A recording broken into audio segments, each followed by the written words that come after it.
From Chicago's Can TV, a look at the week's events is reported in the newspapers, in the blogs and online, and on radio and TV. This is Chicago Newsroom.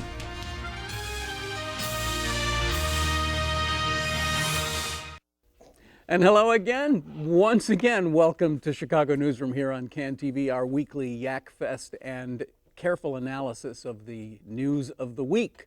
And today we have the distinction of this being our final news show for the year because of the production schedule. So, you know, all the news media get really pretentious at the end, and they do these year-end wrap-ups. And we thought this has been one heck of an eventful year here in Chicago with all new leadership in the schools, the police, the mayor, the county, everything.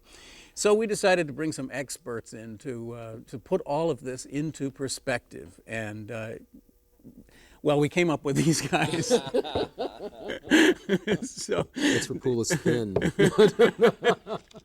Two old friends of the program, Don Washington joining us here from Mayoral Tutorial, and Don is going to tell us all about why he adamantly supports the idea of giving more money to CME because they create jobs.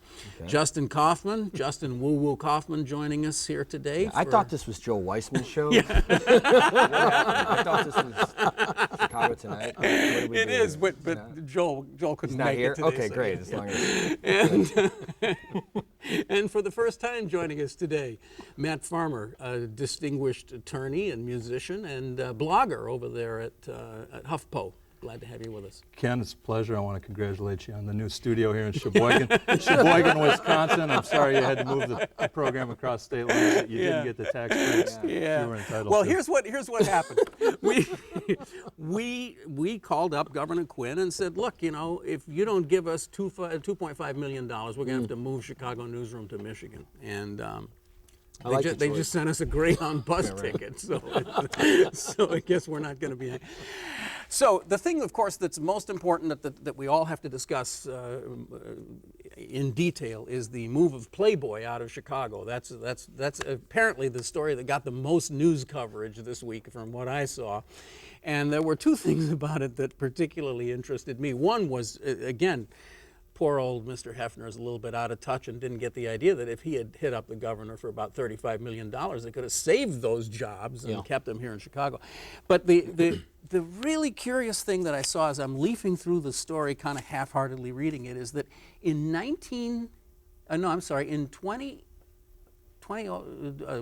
about 4 years ago, Playboy had 679 employees in Chicago. That's a nice space too. BEZ used to have a temporary space right above it or right below it in the 680 And you building. had like 600 employees there. Yeah, we had 600 employees there, but you had a lot of noise coming from up there. Yeah. I just heard a lot of noise.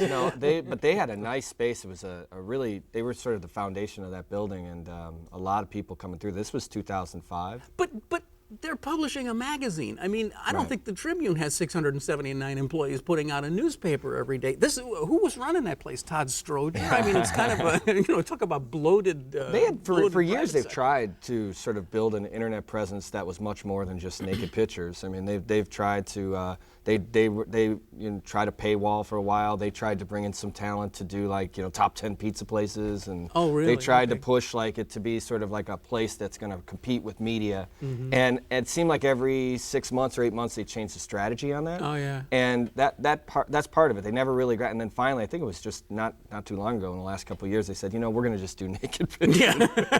Do what you know. Do what you know. Get back to your core mission, right? Your core values. Well, the reason I bring all this up has nothing to do with Playboy. It's just that it cracks me up how often you hear people intoning in deep voices that government needs to be more like the private sector. Right. If you could only learn from the private sector, well, here's somebody who's publishing a magazine read by 1,000 people and they got 600 people. Anyway, you get the. Well, and in fairness, I mean, Hefner did tell former Mayor Daley when he was making his case to keep Playboy here that he was willing, as Rich always said, to put some skin in the game. Yeah.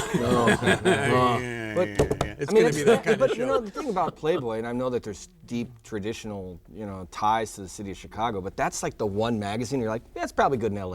Yeah. Like, that's where it should be. If there was any right? magazine that should be published in L.A., it's no it's sides right, of Chicago, and they're not covering Chicago, not doing anything. I mean, I do think it's interesting that a week ago that Rahm Emanuel was sort of up on the stage in the press conference for Sarah Lee, bringing Sarah Lee to West Loop, and he's like, I won. He said, I won, and he said, it's part of the Emanuel DNA, we win. Well, what does it say about Playboy leaving, about the Emanuel DNA? That's it's about the same number of employees, by the way. But well, I even think like the Sarah Lee thing is sort of indicative of like a real problem here.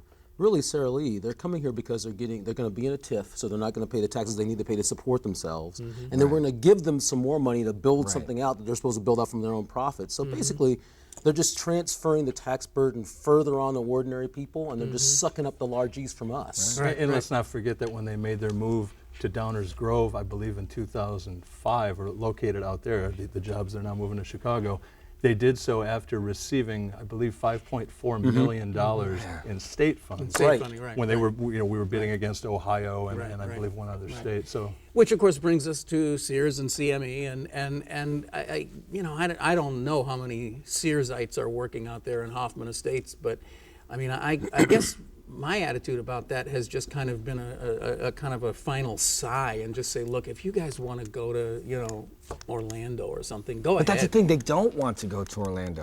All they want to do is act like they want to go to Orlando, so that the Illinois lawmakers say, okay, jump all right, here you can have this cup. Here, take this pay. That's all we got left, I have a nice daughter. She's kind of cute. Yeah, Illinois government's the giving tree. It's like, no, take this branches, make a house. I want to make sure that we're clear on this, because people talk about this backwards. This is not about jobs. It's not about tax breaks. This is about it's a manifestation of where dysfunctional politics meets a really dysfunctional financial system, like our economic system. They're both dysfunctional, and they're helping us, right? They're helping one another. So let's be clear of what just happened.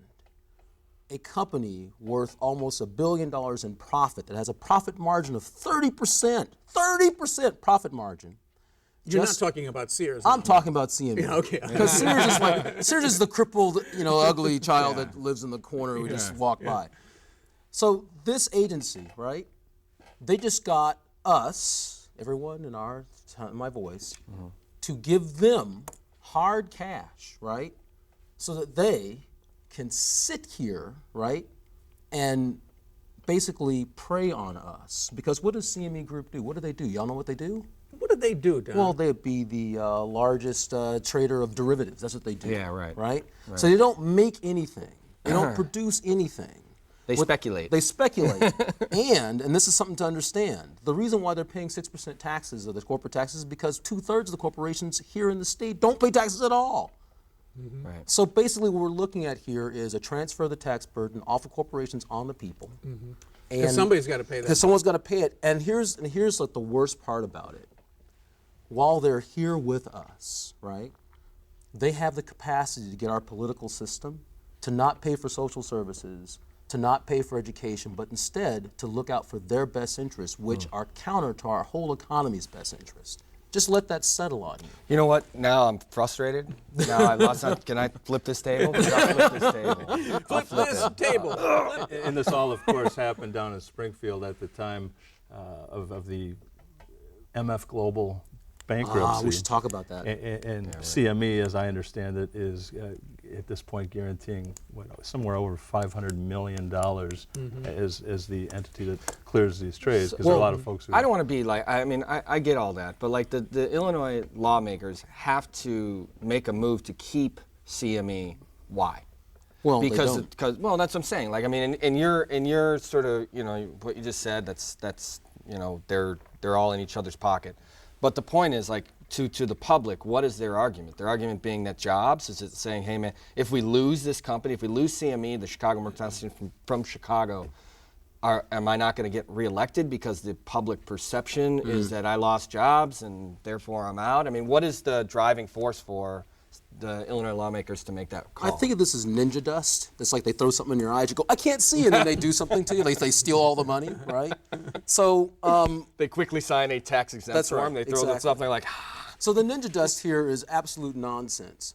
They're telling you, hey, we're going to lose X amount of jobs, and we'll lose prestige, and then then all the money they pay in taxes will just leave the tax base. Now, in a functional political system, right, the politician would say, haven't we given you a whole bunch of tax breaks already? Don't you owe us something from leaving? And they would like come up with a bunch of laws that would like fine them for leaving, right? That would compel them to pay for the things they've already gotten from us. Matt, you're a lawyer. Maybe you can answer this. One of the things that I never understood about this is the argument they made that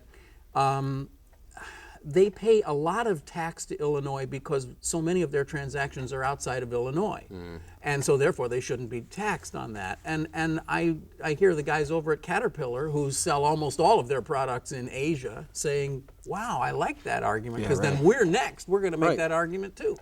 Right, and I know is little about the taxing of these trades and you know how they're handled. I've read the CME's argument that they've made about this, but I wouldn't hazard an opinion as to the propriety of taxing trades that are between somebody in Austin, Texas, and somebody in Sweden, and having them pay tax to the state of Illinois for that. Yeah, but the thing of it is that there should be a general financial transaction tax, which will slow down just the rate of taxing.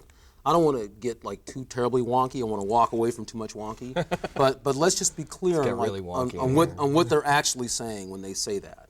What they're saying is that we are going to accrue a huge benefit from your infrastructure, right? We're going to use it to make all this cash, and in return, you can't touch it. That's what they're telling you. You don't have any claim to it. Right. That's what they're actually saying. And what I would say is there should be at least a financial transaction tax that the state gets because they're just here doing the trading. And anywhere they go, there should be a tax that lays on them that goes to the local infrastructure for supporting them to do that. Now, Don, are you announcing a candidacy? Yeah. Right now? I'm not allowed to be a candidate.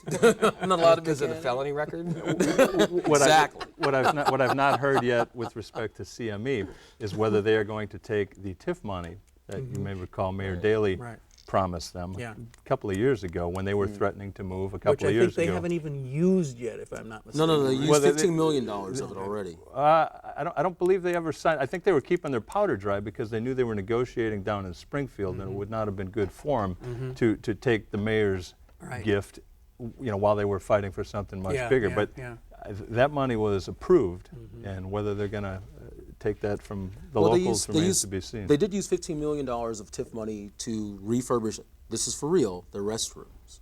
This is actually true. And it's one of those disturbing things. But I want to touch on You've never met a trader. I mean, that's also job creation, though. Somebody's got to do that construction work. I do want to drop on one real quick thing about the MF Global thing because it's important to really touch on like who we're giving this money to.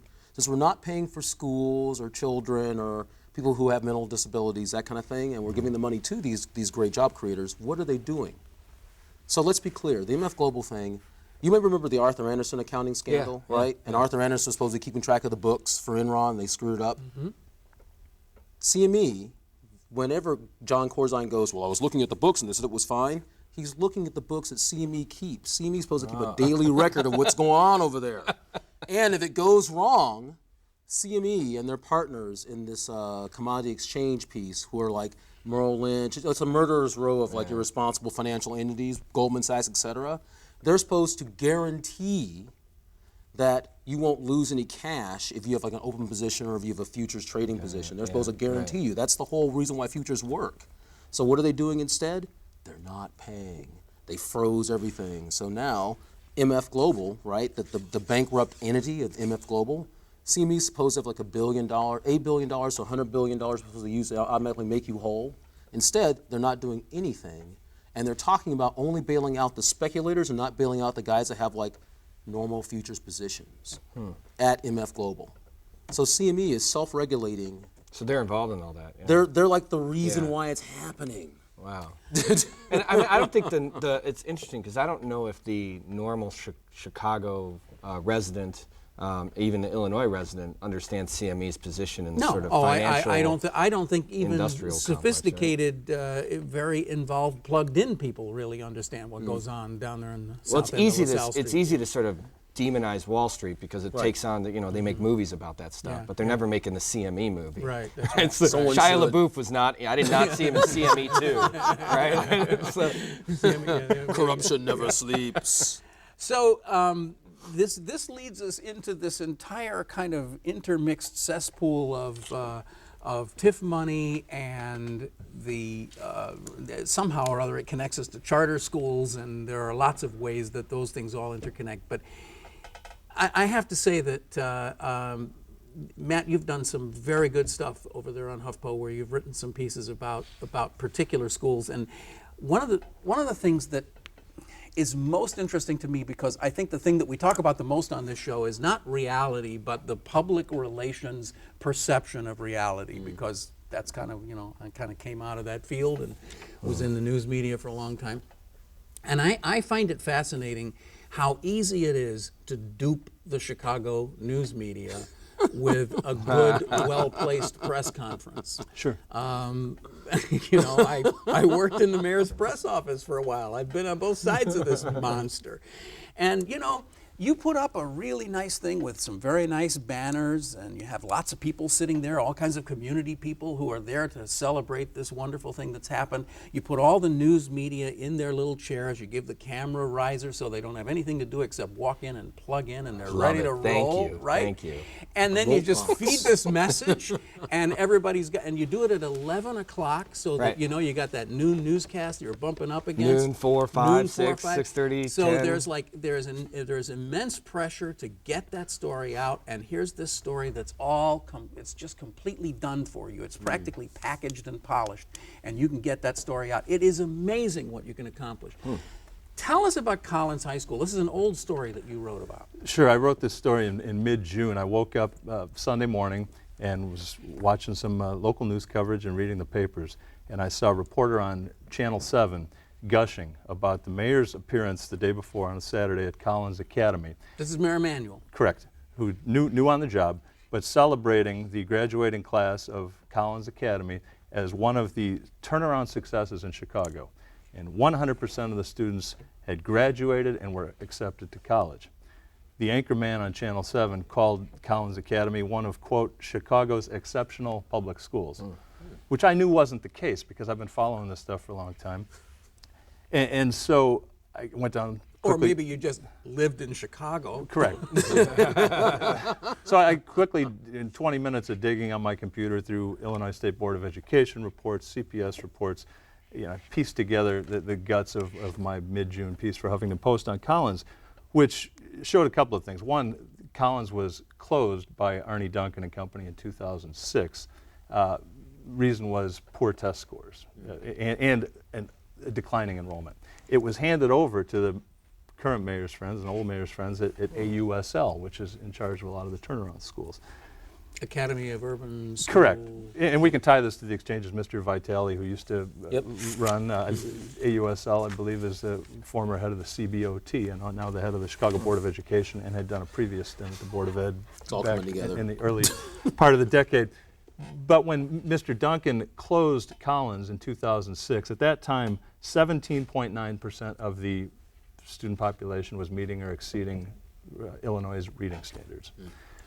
When we did this celebratory piece in June on the great success in the mayor calling this a successful turnaround, at that point we had 15% of the kids reading at grade level. So we've had a drop of almost 3% since Mr. Duncan closed the school. But more important, there were 88 kids who marched across the stage that day. Previous year, according to Illinois State Board of Education reports, there had been 108 juniors. A couple of years before that, when these kids started as freshmen, there had been 133 freshmen. So we're looking at about, 75, 80% of the class graduating. What happened to those other kids? They were disappeared. Well, I mean, obviously some of them move out of the district. But as we've seen in a lot of these schools, and specifically AUSL schools, and I'm happy to give you examples based on their own numbers, there is a tendency for kids to disappear. Right now, Orr High School is one of AUSL's high schools they've been working with for the last few years. Look at AUSL's website. They currently list, I believe, 823 kids enrolled for the 2011-2012 year. When AUSL took that school over a couple years ago, there were about 1,200 kids enrolled. Now you can just do the digging and try to figure out what happened to these kids. Where do those kids go? They go back into the Chicago public school system. They go back to the schools that are not AUSL schools. And what we're seeing now, is, in one of the schools in particular that I intend to write about when I find some time, is Casals, which is on the hit list for closing now. And it's a mile and a half from Orr High School. Orr is one of these AUSL schools that has not enjoyed the type of success stories and press releases about increased academic performance. No dog and pony shows there. So what AUSL is trying to do is to get another feeder school, albeit one that's only 22 years old with air conditioning and an elevator, a school that has not been performing markedly worse than a whole bunch of schools in that area, and certainly not any worse than a lot of the schools that are being left open. And it's getting handed to AUSL. And for their needs, because they need to expand? They want a farm team. Right. They've got a couple of the feeder schools around it. You can go back and I'll pull up and write about the documents where AUSL makes it a point saying, we've got these high schools, we'd like to have the elementary schools around there. But And then would you just assume that they would do the same principles, where they would just get rid of the kids that aren't performing, so that the turnaround would be much more influential? Like the idea, like at the elementary school, are they going to move them to Chicago Public Schools and things like that? Who knows? There's no way to know. who knows? But every year, it seems, whether it's the AUSL schools and the coverage they get in the New York Times about Orr and Phillips High School, in these new these miracle stories with the tough as nails new principal with the heart of gold coming in and changing the culture.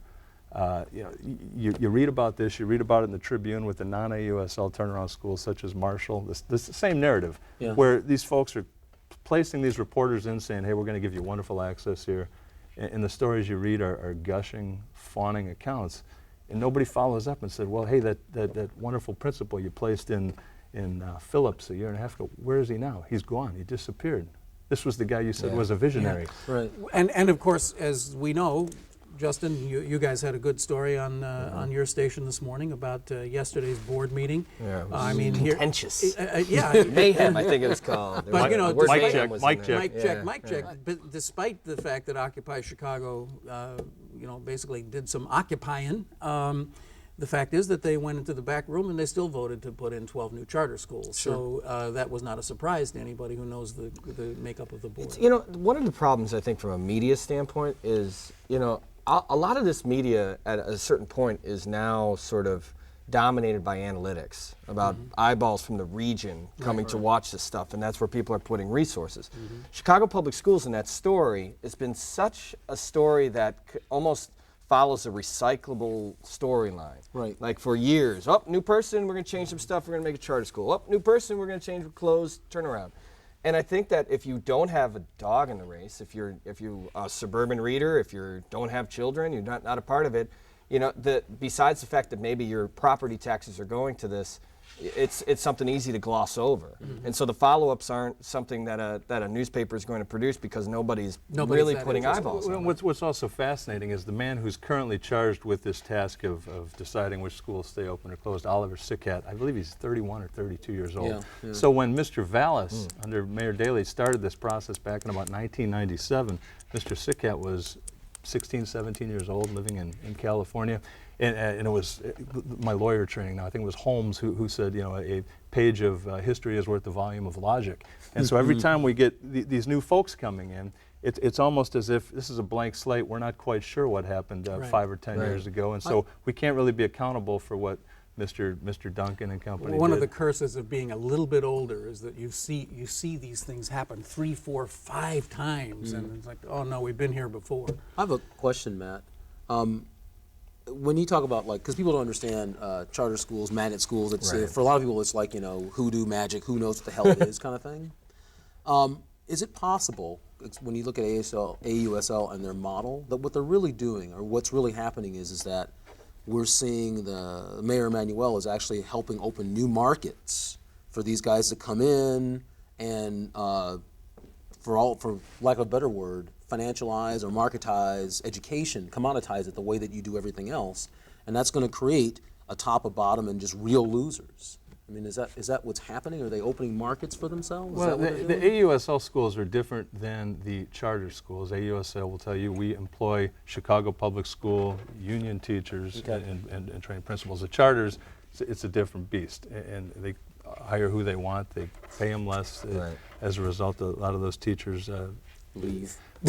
Well, there's turnover. day, So, right. As to the bigger picture, what's going on with privatization of education, what's going on with schools being handed off to the mayor's former campaign head at UNO. Right. What does that mean? The performance that has not in any real way outpaced what's going on in the ordinary neighborhood charter schools, it seems to beg the question, is this working? Mm-hmm. And more often than not, our Chicago press seems content to show up at the photo ops at the one or two schools that are getting trotted out, and usually not asking a lot of tough questions when they're there. That's been the case for a long time. Some press. Some press, yes. Easy's doing a good job. This Well, paid of course, for. right. This ad brought to you. Yes, right. Actually, what we're going to do, Justin, at the end of the program here, since you're so good at this, we're going to have you do a little fundraiser for us, see if we can get this table All we need is fixed. $10 more. We get $10 more. 10 more calls. We get 10 calls. What camera am I looking at? This one? 10 more calls. Can I do it? Do I get the tote bag and the Yanni DVD? We'll give you the Yanni and the tote bag. All right, We're going to stop throw it. in some. Holding up Stop the it, you guys. Zamfir. Holding up So the Zamfir. let's talk very briefly about. We didn't even talk about remapping. As we're sitting here at this table right now, we got a minute left. That's it? Yeah, I know it's over. The show's over. As we're sitting here at this table right now, the Latino caucus is telling Dick Mell, if you don't side with us, we're going to go out there with our own map for 13 wards. This is like, it's all falling apart. But I mean, yeah, okay. But as You we don't know care. from City Hall, I mean, when you say, we'll just, who's going to do the map? Let's go Dick Mell. What are you doing, Ed Burke? You guys, randomly, you guys do the map. They're going to do the map. They're going to come up. They're going to with do the map, and you can put pressure here and there, but they're going to be the ones that do it. It's fascinating. I thought I think it was Huffington Post that Proco Joe put the piece he did about how it's going down, how they walk into a room, and then they're behind a curtain, and they show their map, and then they kind of go, And I just wish I was in that room. That just sounds like it'd be awesome. But the key issue I wish here we could cover it live. is however this is remapped, it's going to determine whether next year's budget is going to be a 50 to nothing vote or a 50 to nothing vote. Right.